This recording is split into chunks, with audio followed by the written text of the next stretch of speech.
Hey, salut tout le monde! Vous êtes avec Camille DG et aujourd'hui, vous avez peut-être remarqué, j'ai avec moi énormément de gadgets parce qu'on commence une série de capsules à l'approche du temps des fêtes, donc des cadeaux pour les gens qui aiment la techno.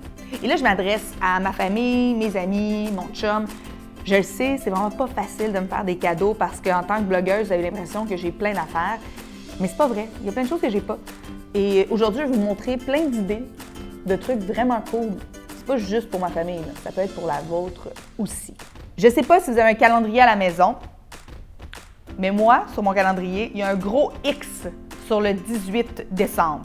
C'est aussi mon party de bureau, mais c'est avant tout la sortie du prochain film de Star Wars. Alors aujourd'hui, je vous présente 3 gadgets reliés à Star Wars. Qu'est-ce que t'en penses, BB-8? Et je termine ça avec un gadget pour les Crazy Cat Lady, comme moi, ou ceux qui ne le sont pas vraiment. Mais en fait, tous ceux qui aiment les chats d'une manière ou d'une autre. Gadget numéro 1, je vous présente le Droid BB-8 par Sphero. En fait, c'est le même créateur qui a créé une petite boule comme ça qui se promenait dans la maison, qu'on pouvait contrôler avec notre téléphone cellulaire. Mais là, cette fois-ci, c'est BB-8 qui est en fait une vedette du nouveau film de Star Wars, Le Réveil de la Force. Donc, si je le dépose, et là vous vous demandez, parce que j'ai dit que ça se contrôlait par téléphone, mais je le fais sans les mains, c'est parce que c'est JP là, qui le contrôle en ce moment. C'est vraiment le fun, il y a une application, on peut jouer avec lui grâce au téléphone, mais ce qui est vraiment intéressant, je pense, pour toute la famille, c'est que grâce à notre téléphone et à la réalité augmentée, si on pointe le téléphone sur BB-8, il va pouvoir nous projeter des hologrammes, puis même projeter notre propre hologramme, donc on pourrait faire en sorte que BB-8 nous projette. Et là, si jamais vous voulez vraiment surprendre vos invités pendant le temps des fêtes, on le dépose à terre, on le met en mode patrouille et il patrouille tout seul. Moi, j'aurais juste peur que mes 2 chats décident que c'est une souris et l'attaquent. Gadget numéro 2, je vous présente le drone Faucon Millennium. Si vous êtes comme moi, là, quand vous étiez petit, il y avait les autos téléguidés, mais un drone, là, c'est comme les autos téléguidés d'aujourd'hui. Les enfants, là, une auto qui roule à terre, OK, c'est intéressant, mais imaginez quelque chose qui vole. Bon, ce qui est intéressant avec le drone, premièrement, c'est qu'il va être quand même durable parce qu'il est dans un matériel un peu mou qui fait en sorte que même si on l'envoie dans les murs, il ne va pas se briser. Parce que soyons honnêtes, on n'est pas tous des pilotes nés.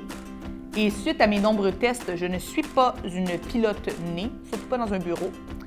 Donc, avoir un drone qui va être quand même durable, c'est super intéressant. Troisième gadget, c'est le Yoda légendaire. Donc, vous pouvez voir que c'est une figurine qui a environ 40 cm de haut. Jusque-là, vous dites « OK Camille, c'est comme si j'avais acheté une petite statue de Yoda. » Mais non. Yoda, en fait, ce qui est vraiment intéressant, c'est qu'on peut interagir avec la figurine.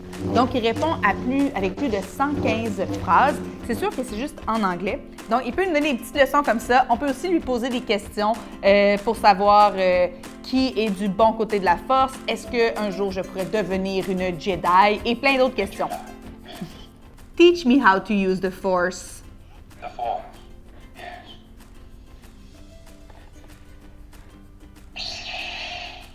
A Jedi uses the Force for defense, never for attack. Mon seul petit conseil, si vous achetez Yoda, n'oubliez pas d'aller acheter les batteries pour ne pas faire des déçus à Noël, parce que pour fonctionner, il y a besoin de batterie. Are you a good gift? Search within yourself. There you will find the answer. Je pense que oui.